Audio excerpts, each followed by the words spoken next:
And I still maintain that Starmer won't see the end of February. And the backlash against Starmer is astronomical. It's so huge. The only place that actually says anything good about Starmer is the BBC. And even they are having a hard time, because half the things they say are so muddled, you can't make out what they're saying. Yeah. And so, the Trump, victory and approach, and the idea that we need practicality in government and we need to trim government departments and so on, that's taking root everywhere. And you're absolutely right. I mean, the issues are, it is the biggest issue of our time is immigration and so on and so forth, yes, as well as the economy and so on. And Elon's message, if you like, is applying to so many different countries around the world, which is why his influence is so powerful. I mean, he tweeted in the last few hours saying, look, X is the most trusted news platform now. And you mentioned about the UK. I mean, in 2012, Elon had just completed a business trip to London and Oxford, and he tweeted, I just returned, I met with many interesting people, and he tweeted, I really like Britain. That was in 2012. Yes. Fast forward to 2024, his views are a little different. He says civil war is inevitable. Britain is going full Stalin, and the people of Britain have had enough of a tyrannical police state. Changing relationship. You say it's a lot to do with Starmer. What do you think the current situation is? Because they've just appointed this Peter Mandelson. Do you know him? He was one of the Tony Blair people. He's a heavyweight politician. Do you think the relationship might improve now that he's in his position? Well, the things that the Starmer people have said about the Trump people is a bit heavy, I mean, you can't really say, I can't go about saying that, somebody like yourself is this, and this, and that, and this, and that, without expecting you, at least as another man, to find me in the street and grab me by my collars and lift me up and say, I want to meet you behind the building, or something like that. And certainly in the past, it would be worse than that. So, no, I think they've got a really big problem, this Starmer crowd, when it comes to dealing with America. I don't think it's possible for them to have meetings. I don't think it's possible. They might try, but I don't see it happening. I just see terrible problems. And I think the more the Starmer crowd try, the worse it get for them. Yeah. It's just going to get worse. And they can bring Peter Emanuel or whatever they want. It's going to get worse for them. Yeah, I mean, so you think there's no hope at all? I mean, Lord Peter Mandelson, he's a prominent Labour figure. It's irrelevant now. Is that what you're saying? Yes. No. Anybody, look, Britain, let me start by saying, Britain is our parent country. We in the outside world who come from the empire, let's say, that the remnants of the empire and so on, we were brought up to believe that God actually, lives in England and everything, and that the English, they have a very good reason for that, because the English always know best and they do the right thing, and we don't do the bad things that other people do. We just don't do it, and it's just common sense. I mean, what's wrong with you? Don't you realize we just don't do the bad things? And I honestly think there's a lot of truth in that, a hell of a lot of truth in that, and. So having said that, today in America, a British politician like Peter Emanuel or whoever it is, these are Peter Mandelson, yes, feathers. These are feathers compared to when the Americans think of them. They don't think of them as anything at all. They just think of nothing. And it's almost, you might say, gonad less, or without they don't have any gonad. I mean, they're nothing. So I wouldn't worry about that. No, I wouldn't worry about that. Our worry about English politicians is that Farage talks sense, but has he got the strength? Has he got the strength that he's prepared to sit in a prison cell? Has he got the strength that Trump showed to be brought up and shamed left, right, and center in courts and had his mugshot taken and all that sort of stuff? Has he got the strength to not buckle under something like that? And that's the thing, and so England is to a certain extent short of really strong politician people, or people who could take the reins, and they're a bit short on that these days. Gordon of Khartoum is gone, and Winston Churchill is gone, but we have that. England has all these people to look back on. the blokes like Bomber Harris and the blokes that we knew in the past who were no nonsense guys. You know what I mean? Who did the extraordinary things that were needed. Where are they now? They're not there anymore. The women have taken over, which is not bad, and so maybe it's for them. But no. England is a wonderful place to us. Elon and my family, we loved going to England. We've rented castles in England to stay in. We've done all sorts of things in England. And, for us, when Elon says England is what he likes, I mean, he means it, Yeah. Well, he did. He had. I mean, in the last few weeks, last week, he met with Nigel Farage and also Nick Candy at Mar-a-Lago, and they apparently discussed the potential donation of 100 million. That's the figure which is bandied around, or certainly some sort of support was taken. What do you make of Nigel Farage and the likelihood that Elon might turn around and actually throw some money at reform? Well, look, as I said, Nigel Farage says the right things. He says sensible things. And he has had to be a lone shark all this time. He's had to operate on his own a lot of the time.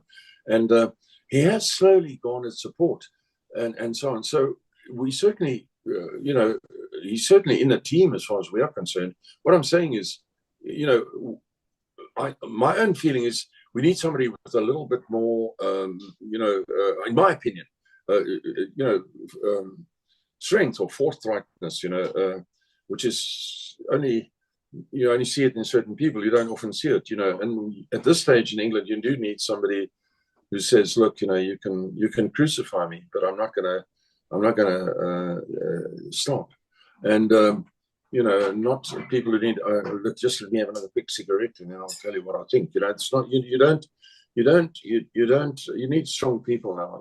You've got to stop the Starmer guy. I mean, what he's doing is I said the other day to people, it's a hardball. He's treating you with hardball, and people are getting a hard time. He's not messing around, the Starmer guy. He's going for it, And I think the people there, as I said the other day, are gobsmacked.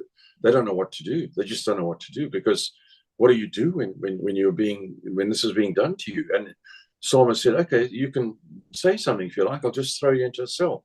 And everybody said, "Oh, okay, well, you'll throw me into a cell." I've actually noticed when I've been interviewed on the mainstream channels in England, the people are very scared to, I noticed with the interviewers to broach certain subjects, especially when it comes to illegal immigrants. They're terrified of broaching the subject and will quickly change the subject for fear of being closed down or being arrested when they leave the studio. Yes. So, it's a problem. There's certainly, and we've spoken previously about freedom of speech, and you've very eloquently spoken about it on several episodes of the Andrew Eborn show, and we can talk about these things, and it's important, as long as we need a platform where people can speak without fear or favor and address these uncomfortable issues. Well, yes, unfortunately, people go for the mainstream media because that's what they've been taught, and in fact, it's improved a lot. People have started to realize now that, the Times of London, which was always like this super bastion of, the best, is not actually doing that anymore. They're not the best anymore. They might look the best. They might have the best looking newspaper, but they're not reporting things correctly anymore for some reason, which is hard to understand. And so people are starting to wake up to that. And these podcasts and various other television shows, programs are being watched. I mean, I was able to watch, because to a large extent, about 10 years ago, I wasn't particularly concerned. I had other things on my mind. It's been in the last 10 years that I've actually become aware of all these things. I've seen a television station called Newsmax start in America, be very, very small, incredibly small, 2,000 viewers or something. And now it's boasting that it has, on certain programs, better viewership than Fox. So that's interesting that they've done that. Oh no, absolutely. And online is the new frontline, as you and I have discussed beforehand. Yes. And I think it's worth looking at. I've seen other shows like something in America, news in America or something that was also a fledgling TV show just disappeared. Yeah. They just couldn't keep up. And certainly a lot of people are becoming brands now. Individuals are becoming their own channels. They're using these different. I know the Newsmax people got sued and they had all sorts of trouble, and yet they sort of pushed their way through, and they've now made it. So that's what one has to look at. Yeah, no, absolutely. It's important, as I say, that voices do get out there, and there are platforms to enable people to do that. Now, before looking at reform, and they say obviously there was this wonderful photo which has been shared all over the place by Nigel and Nick Candy and various others with this Mar-a-Lago, a brilliant picture with a wonderful portrait of Donald Trump behind them and Elon in the middle. I loved all of that. Conservative shadow minister and others, Andrew Griffith, and others at the Conservative side have urged Elon to take another look at the Tories before donating to Reform UK. Do you think Elon would meet with the leader of the Conservatives, Kemi Badenoch? No, we're aware of the fact that the Tories are the Labour with a different jacket on. They're wearing just a different version of the same jacket that was bought at Woolworths. So the Labour have got the tawny one, and the Tories, the Tories have got the sort of bluey one or something like that. They're exactly the same. Everybody knows that. They're no good. Sorry to say that. So you're saying it would need to be something completely different, is it, to either the Tories or the Labour? They had their time. Just as the same as in America, the Republican Party today is no longer the Republican Party that it was a few years ago. It's a new party. They've thrown out. They all know if you try to be the Republican Party of 12 years ago and before, if you try that now in the Republican Party, you're going to be given a one-way ticket. You're not going to be involved in it. You're going to be shown the door. So the new Republic, you could call it almost the new Republican Party in America today. Trump is the Republican Party. So, a few years ago, it was somebody else. It was some, diehard who'd been there, for 50 years or something. But no, it's a new party. And so the same thing has happened in England. There was ultimately very little difference. People started to point out between Republican and Democrat decisions. And the same thing has happened in England. The Tories and the Labour are hardly distinguishable. So, you need a new party there. There's no question about that. Yeah. Well, it's interesting. And people make the point that Party or the New Republic, or the New Conservative Party, I don't know. Yeah, people make the point that the only way to beat Starmer is that basically if Reform and Conservatives get together. Do you think that's a viable proposition?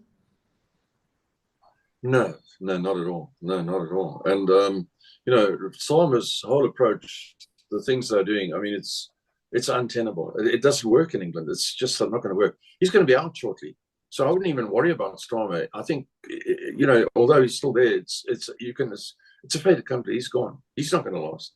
There has to be a new election, and people in England are saying, "Well, we don't do that." No, where's it written in stone? It's not written in stone that you can't have another election. Where's the stone? Show me. Well, it's interesting. You can have another election. You remember that last time we spoke about this, they had this petition, which you only needed 100,000 to say it may be debated in Parliament. They got over several million, a few million. Yeah. It is going to be debated in Parliament on January the 6th. We'll get you to comment on that. Unfortunately, Errol, whatever the votes, they've got enough votes to say it's not going to call another general election. But it's interesting. The voice of the people should be listened to. There's also been calls for new donation laws. The UK election watchdog about because of the threat, whether it's real or not, that Elon might be donating, make a large donation for a party like Reform. What's your take on that, introducing new donation laws? Well, obviously this has just been brought up because of the potential that Reform might get money. There's no other reason why they brought it up. I mean, it's obviously it's 101 logic. So I think there is a certain sort of issue about having outside money come to a party or to elections in a country. I wouldn't like to be in my country or something, and somebody in America is funding my opponents or something like that. I think there is an argument against that. I do think so.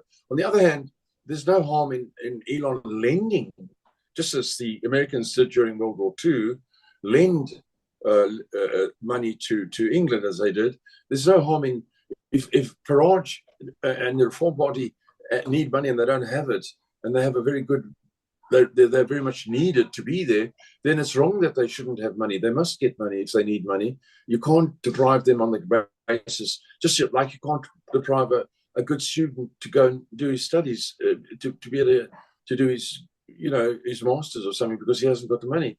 You have to somehow find the money for that. And so it's wrong that he doesn't have money. And even if it's a loan, then he can be a loan. And I can't see how the government can make any kind of rule against a loan. They can try the donation thing, but they can't make a rule against a loan. And I can give you a loan where I say this money is payable over the next repayable over the next 1,000 years at 0.00000001%.